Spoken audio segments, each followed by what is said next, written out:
ನಾವೆಷ್ಟೇ ಆಸ್ತಿ ಸಂಪಾದಿಸಿದ್ರು ಅದಕ್ಕೆ ಅದನ್ನ ನಮ್ ನೆಮ್ಮದಿ ಸಿಗಲ್ಲ.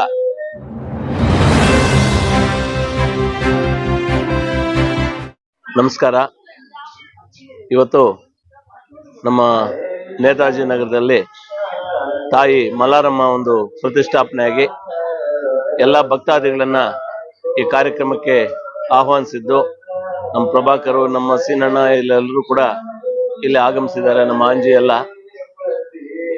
ನಾನು ಈ ಮೂಲಕ ಹೇಳ್ತಕ್ಕಂಥದ್ದಿಷ್ಟೇ, ಆ ತಾಯಿ ಈ ಸಮಸ್ತ ನಾಡಿನ ಈ ತಾಲೂಕಿನ ಜನತೆಗೆ ಒಳ್ಳೆ ಒಂದು ಆಶೀರ್ವಾದ ಮಾಡಿ, ಒಳ್ಳೆ ಮಳೆ ಬೆಳೆ ಎಲ್ಲ ಸಿಕ್ಕಿ ಆಗಿ ಒಂದು ಜನ ಒಂದು ಸಂತೃಪ್ತಿಯಿಂದ ಇರಬೇಕು.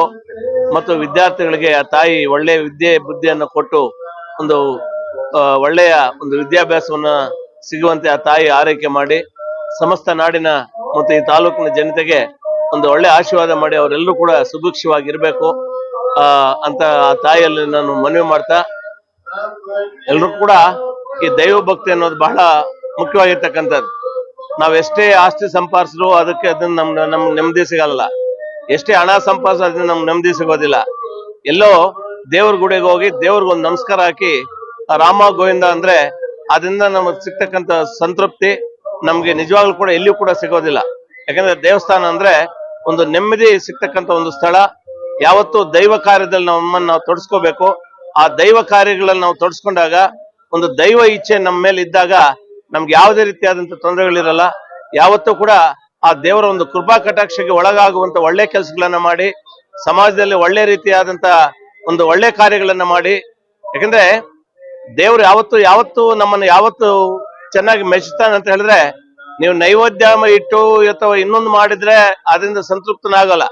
4 ಜನಕ್ಕೆ ಒಳ್ಳೇದ್ ಮಾಡಿ 4 ಜನಕ್ಕೆ ಒಳ್ಳೇದನ್ನ ಬಯಸಿದ್ರೆ ಅದರಿಂದ ದೇವ್ರು ಬಹಳಷ್ಟು ಸಂತೃಪ್ತಿ ಪಡ್ತಾನೆ. ಸೊ ಆ ತಾಯಿ ಮಲಾರಮ್ಮನ ಒಂದು ಕೃಪಾ ಕಟಾಕ್ಷ ಈ ತಾಲೂಕಿನ ಜನತೆ ಮೇಲೆ ವಿಶೇಷವಾಗಿ ಇರಬೇಕು ಮತ್ತು ಈ ನಾಡಿನ ಜನತೆ ಮೇಲೆ ವಿಶೇಷವಾಗಿರ್ಬೇಕು ಅಂತ ಕೂಡ ಆ ತಾಯಿಯ ಪರವಾಗಿ ನಾನು ಜನರಿಗೆ ಒಳ್ಳೆ ಒಂದು ಆಶೀರ್ವಾದ ಮಾಡಿ ಅಂತ ಹೇಳಿ ಈ ಸಂದರ್ಭದಲ್ಲಿ ಹೇಳಿ ನನ್ನ ಮಾತನ್ನು ಮುಗಿಸ್ತಾ ಇದ್ದೀನಿ.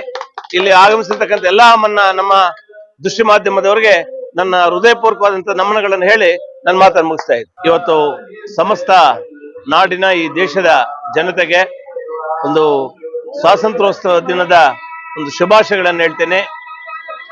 ಈ ಸ್ವಾತಂತ್ರ್ಯ ದಿನೋತ್ಸವ ಸಂದರ್ಭದಲ್ಲಿ ಜನರಿಗೆ ಒಂದು ಒಳ್ಳೆ ಸನ್ಮಾರ್ಗದಿಂದ ಇದ್ದು ಒಂದು ಒಳ್ಳೆ ಒಂದು ಆಶೀರ್ವಾದ ದೇವರಿಂದ ಸಿಗಲಿ ಅಂತ ಹೇಳಿ ಮತ್ತೊಮ್ಮೆ ಮೊದಲೊಮ್ಮೆ ಈ ಸ್ವಾತಂತ್ರ್ಯೋತ್ಸವದ ದಿನದ ಅಂಗವಾಗಿ ಸಮಸ್ತ ನಾಡಿನ ಈ ದೇಶದ ಜನರಿಗೆ ನನ್ನ ಹೃದಯಪೂರ್ವಕವಾದಂತಹ ನಮನಗಳು ಮತ್ತು ಶುಭಾಶಯಗಳನ್ನು ಹೇಳ್ತೇನೆ.